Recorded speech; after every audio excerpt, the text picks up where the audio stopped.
Hey there guys, welcome back to the channel. Well, I don't have an intro video today, sorry. I just have a lot to do and I wanted to get this video out and I didn't take the time to edit out anything, so my apologies. And then tomorrow, of course, is Sunday, day of rest, so the animals say no video. But you could probably guess what I want to talk about today, only because it was a few videos ago. I made my whole video about her, and that is Marjorie Greene. Oh my gosh, right? I'm excited, and I just want to put this out there. Love her or hate her, I think she's being pretty genuine about this. And, we could all speculate. I mean, she said why she's quitting. And what I gathered from the video, if you watched it or any of it or have seen clips, she had her Wizard of Oz moment. She realized she looked behind the curtain. And, a lot of people are talking about how they think this is all of a sudden. I mean, it went from, kind of turning a little bit to walking away. And I would question that. I would actually hesitate and say, I don't know that this wasn't all of this sudden. I've said a few times in my videos that, Trump was chosen because of who he is. I mean, he puts himself out there, and he's exactly what they want. Hated because of just who he is. And so I believe that MTG knows him well enough to know what he would do. And I think she saw this longer ago than we were led to believe. And I think she's kind of let him dig his own grave, per se. So I think she's had this for a while. I think she wanted to make sure that the e-files got passed, and hopefully that will come out. But I definitely feel she's had this coming and wanted this for a long time. And I think she found the right opportunity to do it. She realized cult, fraud, fake, lies. I mean, all of it. She saw behind the curtain. And I do think the timing is strategic. And I mean, anybody who's, looking ahead, next year is midterms.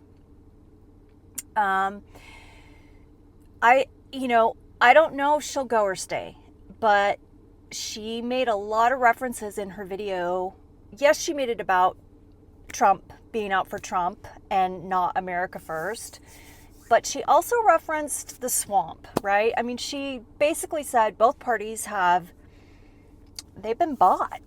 And like we've all been saying, or I've been saying it in my videos, that it's kind of an exciting thing to look at, but it's also, when you realize what government is at this point, it's like, okay, well, it's kind of a cool new role in the play, right? Because if you're of the belief that I am, where government's just the stage. I mean, it's just us watching something to entertain ourselves, make us feel like we still have some control. We know who's in control, and it's nobody who's on the news every day or posting all over X or, Truth Social. It's the technocrats, and so the 1%. And I think what she basically laid out was, you have Trump and then MAGA doing everything that Trump wants them to do.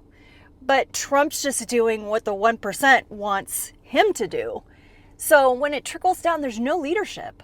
There's absolutely no leadership here. And some of you may argue that. That's fine. This is my opinion. And like I think I said it in yesterday's video, when you have no leadership in any animal structure, it's a mess. And that is what we're experiencing right now. So if she decides to go or stay, I think if she goes, she's just going to fade off into the background and do her thing. And, it's one of those toss-ups where it could so easily go either way. But I do hope she sticks around, because I think she's a strong woman. And I have a theory if she sticks around. And here's what it is if you're interested. So I've told you this before, I'm a dot connector. And before any of this went down, I was reading my articles in the morning before I get on my YouTube. And this article popped up in my feed. Now, I've also said this before on my channel. Yes, I voted for Dump, but my vote was because I supported RFK Jr. And when he pulled away from his candidacy, he told all of his supporters that a vote for Trump was a vote for him. And so that is how that man got my vote. And I do strongly feel that RFK Jr. is a good-hearted person. So I know some of you may hate him. Some of you may also love him.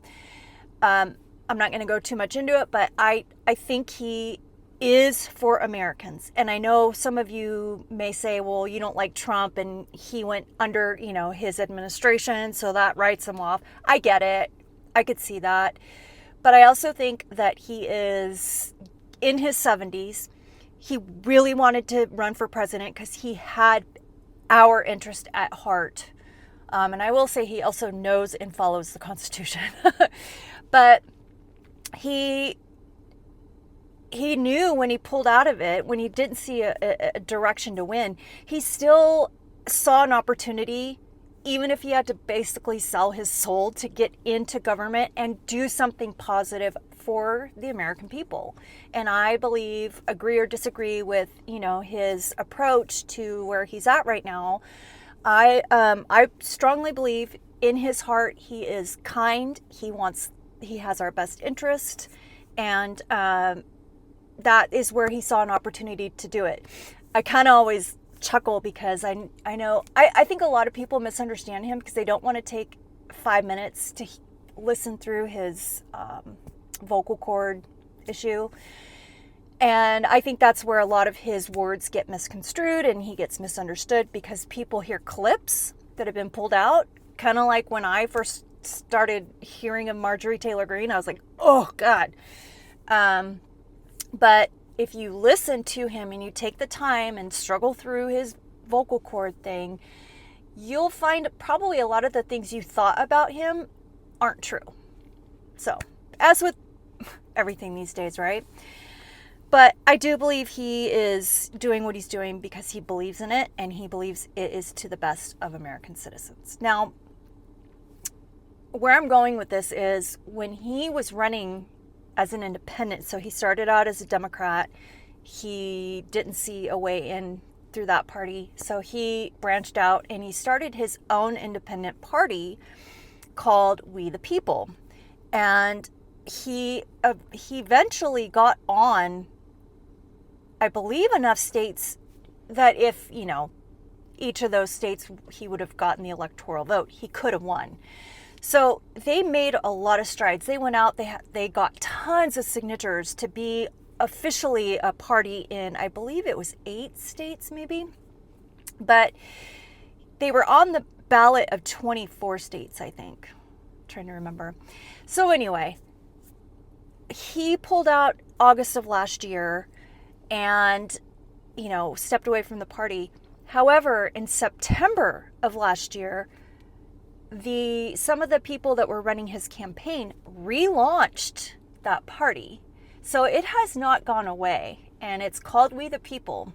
And the article just yesterday morning brought up the fact that there's rumors of some of the more independent leaning, more libertarian leaning candidates, or I guess politicians, some running, some in office, showing some interest in coming to this party.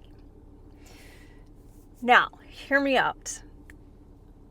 If you look at where we're at right now with both political parties, unless you're super MAGA far right and super, radical left, a lot of us are finding ourselves kind of trickling into the middle. And always kind of been more in the middle, but some of the sides they want to come, we don't want this division anymore. And that's what I actually really liked about Marjorie Taylor Greene, is she was really starting to talk about this. Like, I'm tired of the division. You know, we're being forced to hate each other, and there's no reason why we should.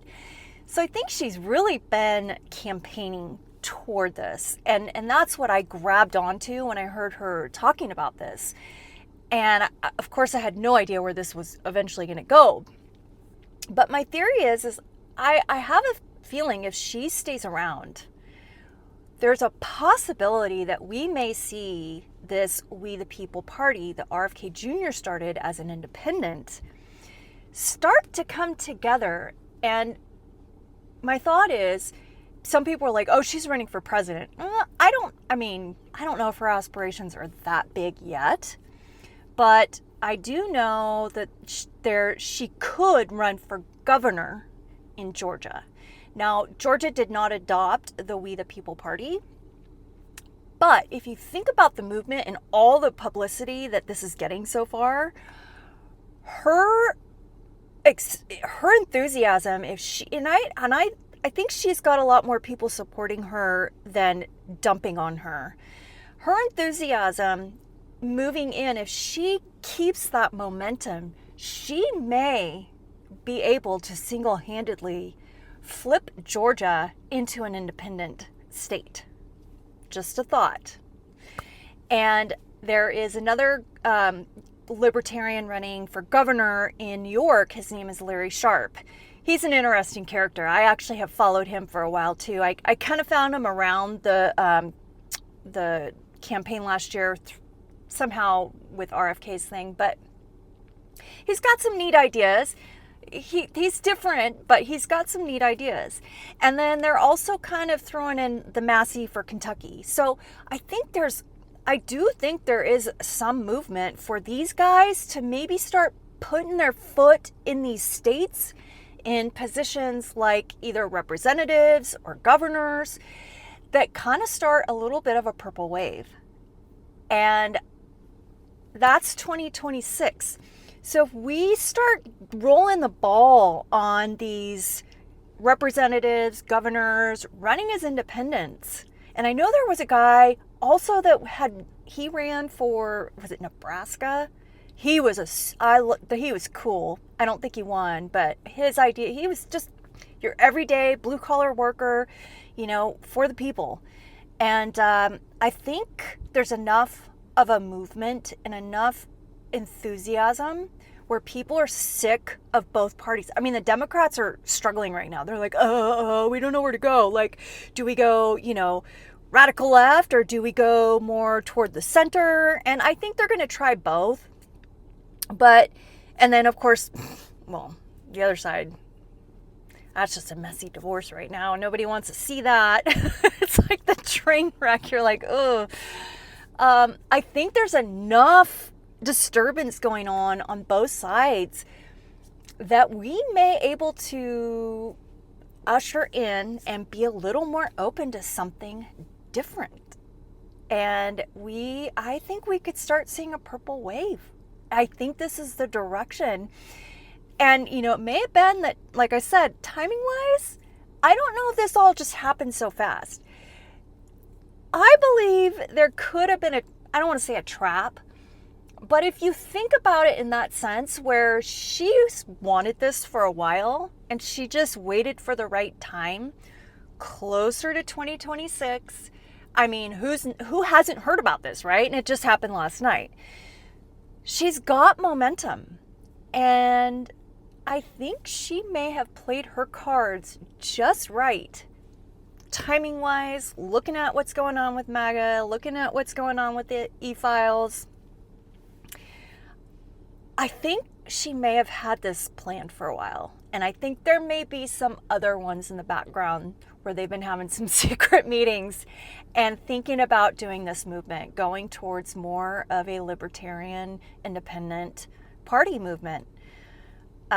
So that's my theory. What do you guys think? I'm really curious as to what you think. I know I have some liberals on here, and I know I have some, I wouldn't say MAGAs, but stronger Republicans, and I'm down the middle. So, you know, I don't think we should be so close-minded to either side or what other sides have to offer. We need that balance. That being said, I also, like, I'm excited, but then it's like, all this is just kind of like a reality TV show, right? Because, I mean, I'm very well aware that the 1% is like, oh, what else can we do? This is so much fun watching all these little scoundrels running around, you know, trying to save their government and whatever. I get there's that whole strategy or stratosphere of that, and then there's us. But it's still, we're in it. I mean, there's not much we can do until we can hop in that matrix and float in a tube. Oh my gosh, I always think about, I connect my videos and I think about the people that click on this for the first time, and I make a reference to that and they're like, scroll. It's okay. But if you guys are interested in seeing why I'm talking about what I'm talking about, my videos do continue to kind of lead into the other. So anyway, but I'd love to hear from you guys what you think about this. And I will say I'm truly excited if that's where it could be going. I don't think RFK Jr. will try to run again for president, but it may really leave, and it could be Rand Paul or something like that. I'd be down for that. I like him. But it may, you know, leave the door open for something a little unconventional, and I think we need that. I think we're all kind of looking for that. So that's what I got for you guys on a Saturday morning. Take care, guys.